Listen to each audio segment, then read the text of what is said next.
رد رئيس الجزائر عبد المجيد تبون على خطاب ملك المغرب بتحية للمغرب ولشعبه الشقيق، وقال: بالنسبة لنا لم تكن هناك استجابة للمشكل الظرف الحالي الذي نعيشه، وقال أن هناك دبلوماس مغربي صرح بأمور خطيرة جدا إثرها سحبنا على أساسها سفيرنا من الرباط، ولكن لم نتوصل لجواب.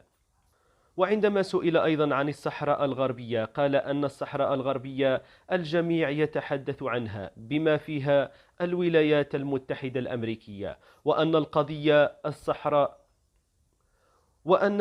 الصحراء الغربية في يدها في تصويت لجنة الاستعمار. وقال: نحن نزهاء فقط، ونحن مستعدون لمد اليد لحل القضية، حتى ولو كان هناك لقاء في الجزائر بينهم فمرحبا بهم، وسنعمل على كل الإمكانيات للوصول إلى حل بتراض بين الطرفين.